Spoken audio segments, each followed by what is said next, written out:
Shalom, perkenalkan saya Yulianti Tandiarang, mahasiswi program Pasca Sarjana Universitas Negeri Makassar, program studi bimbingan dan konseling angkatan 2023. Saya akan mempresentasikan mengenai teknik behavior contract. Teknik behavior contract biasa juga kita kenal dengan istilah kontrak perilaku. Menurut Latipun pada tahun 2008, kontrak perilaku adalah persetujuan antara dua orang atau lebih, yaitu konselor dan konseli, untuk mengubah perilaku tertentu pada konseli. Selanjutnya, menurut Komalasari pada tahun 2011, pembuatan kontrak adalah mengatur kondisi sehingga konseli menampilkan tingkah laku yang diinginkan berdasarkan kontrak antara konseli dan konselor. Kita dapat mendefinisikan behavior contract atau kontrak perilaku sebagai sebuah kesepakatan antara dua pihak atau lebih untuk mengubah tingkah laku tertentu pada diri konseli dengan memberikan ganjaran atas perubahan perilaku tersebut. Ganjaran yang dimaksudkan di sini adalah ganjaran positif berupa reward atau hadiah. Selanjutnya, mengenai kelebihan dan kekurangan dari teknik behavior contract. Adapun yang menjadi kelebihan, yang pertama, cara pelaksanaannya mudah. Yang kedua, mempunyai waktu yang singkat dalam mengubah perilaku klien.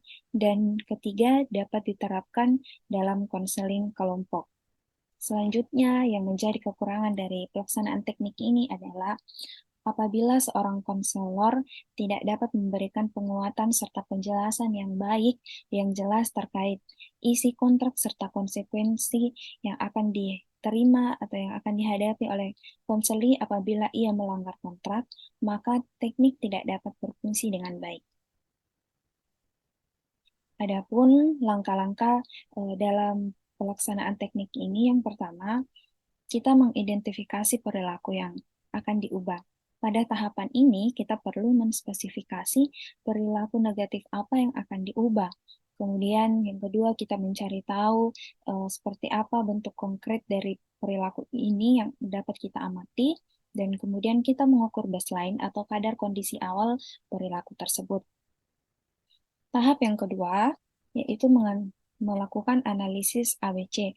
Kita menentukan apa yang menjadi antecedennya, apa yang menjadi behaviornya, serta konsekuensi dari tindakan tersebut.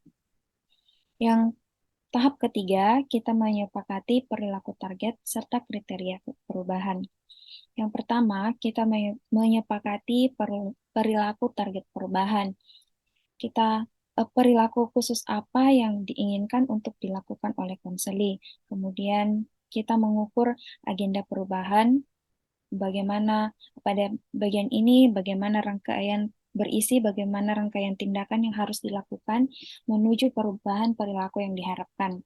Selanjutnya, kita menyepakati bentuk penguatan. Adapun dalam menyepakati bentuk penguatan ini, kita juga ada baiknya apabila kita melibatkan orang tua dari konseli. Kemudian tahap yang berikutnya yaitu intervensi khusus. Intervensi khusus ini dapat kita lakukan apabila kita merasa bahwa hal ini perlu dilakukan.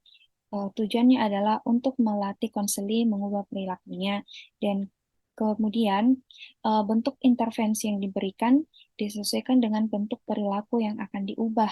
Misalnya self-management, kemudian time management, latihan asertif, latihan bersikap tegas, atau berkata tidak pada teman. Selanjutnya, tahap implementasi dan reinforcement.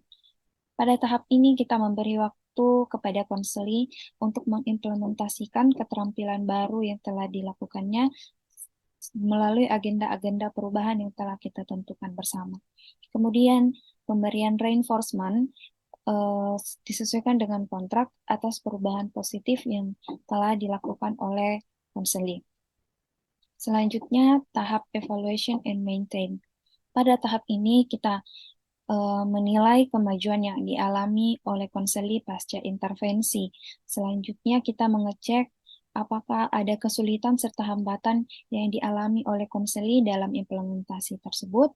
Kemudian, kita melakukan tindak lanjut yang diperlukan, termasuk kemungkinan pemberian intervensi ulang atau tambahan. Kemudian kita juga dapat mereview uh, pada bagian review ini kita kembali menganalisis bagian ABC tadi mengenai hambatan serta kesulitan yang dihadapi. Kemudian kita merenegosiasi perilaku target serta kriteria. Adapun contoh penerapan dari teknik ini, saya mengambil contoh mengenai siswa yang malas belajar. Siswa malas, seorang siswa dikatakan malas belajar, dikeluhkan malas belajar.